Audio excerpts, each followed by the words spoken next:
বন্ধুরা, আজ আমি ঠাকুর শ্রীরামকৃষ্ণের কিছু অমৃত কথা পাঠ করব। যদি আপনাদের ভালো লেগে থাকে তাহলে আমার চ্যানেলটি আপনারা সাবস্ক্রাইব করে দেবেন। একবার ঠাকুরের অন্তরঙ্গদের মধ্যে কেউ কাছে ছিল না, এবং যখন তিনি উপস্থিত একজনকে জিজ্ঞাসা করলেন, আমি কি যথেষ্ট খেয়েছি? আর সে বলল হ্যাঁ।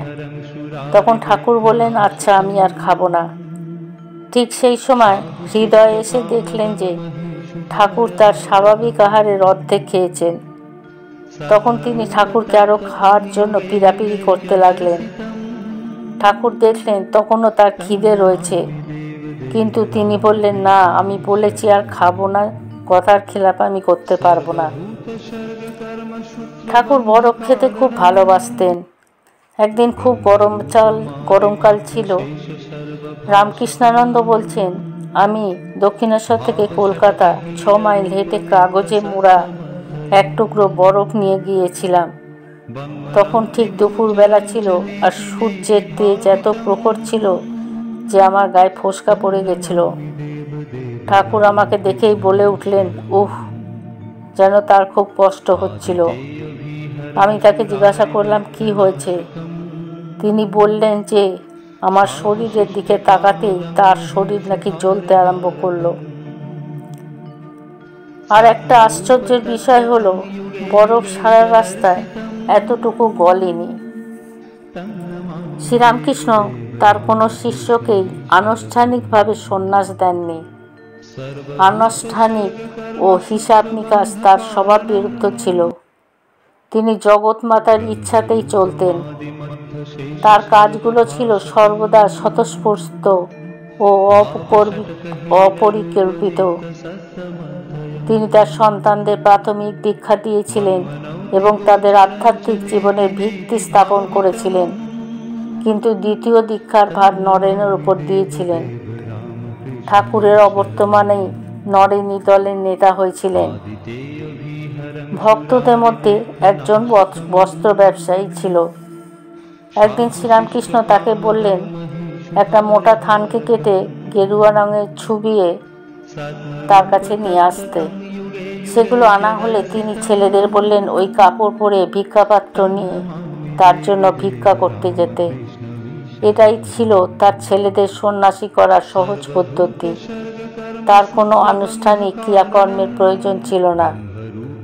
গেরুয়া কাপড় পরে তাদের মনের বৈরাগ্যের উদয় হলো এবং তারা চিরকালের জন্য পবিত্র আত্মত্যাগকে বরণ করল। ঠাকুরের কথার তেজ ও তার পবিত্র স্পর্শই ছিল উপযুক্ত সংস্কার। ঠাকুরের অন্তিম কয়েক মাস যখন তিনি কাশীপুরের উদ্যানবাটিতে দোতলার একটি ঘরে অসুস্থ অবস্থায় শুয়ে থাকতেন, তখন তার নির্জনতা রক্ষা করতেন তার এক দারোয়ানরূপী শিষ্য। একদিন মন্মথ নামে এক দুর্বৃত্ত যুবক কাশীপুরে এসেছিল ঠাকুরকে দর্শন করতে, কিন্তু তাকে উপরের ঘরে যেতে দেওয়া হয়নি। যখন ঠাকুর শুনলেন যে মন্মথ নিচে রয়েছে, তিনি তখন তাকে উপরে নিয়ে আসতে বললেন। রামকৃষ্ণানন্দ বলছেন, আমি তখন ঠাকুরের ঘরে ছিলাম, কিন্তু তিনি আমাকে বার করে দিলেন। অনেকক্ষণ ওই ঘরে তারা দুজন ছাড়া আর কেউ ছিল না। তারপর ঠাকুর আমাকে ডাকলেন এবং তার একটি ছবি নিয়ে আসতে বললেন। সেটা তিনি নিজ হাতে মন্মথকে দিলেন। যুবকটি ওটি নিয়ে কারোর সঙ্গে কথা না বলে পাগলের মতো দৌড়ে বাড়ি থেকে বেরিয়ে গেল। সেই মুহূর্ত থেকে সে জগতের সমস্ত কিছুর জ্ঞান হারিয়ে দিনরাত প্রিয়নাথ প্রিয়নাথ বলে জপ করতে লাগলো। যখন পাড়ার সবাই ঘুমতো, তখন রাত্রে নিস্তব্ধতার মধ্যে তার এই কথাগুলো ধ্বনিত হতো। মন্মথ ঠাকুরের কাছে আর ফিরে আসেনি। মুক্তোর ঝিনুকের মতো সে স্বাতী নক্ষত্রে এক বিন্দু বৃষ্টির জল পেয়েছিল, আর তার কিছুই প্রয়োজন ছিল না। কিন্তু ঠাকুরের মহাসমাধির পর সে আমাদের বরানগর মঠে আসত। অনেক মাস যাবৎ সে প্রত্যেক দিন সন্ধ্যাবেলায় আসত। সোজা ঠাকুর ঘরে গিয়ে খানিকক্ষণ বসে ধ্যান করত। এবং আমরা বাড়ির যে অংশে বাস করতাম সেখান পর্যন্ত না গিয়ে চলে যেত। কখনো কখনো সে গান গাইত। তার গলা খুব মিষ্টি ছিল। একটি গান ঠাকুরের বিশেষ প্রিয় ছিল। মন মতো সেই গানটি বারবার গাইত। এইভাবে ঠাকুর একজনের জীবনের মোড় ফিরিয়ে দিয়েছিলেন। শ্রীরামকৃষ্ণের মধ্যে কোনো অহংভাব ছিল না। তিনি আমি শব্দটি ব্যবহার করতে পারতেন না।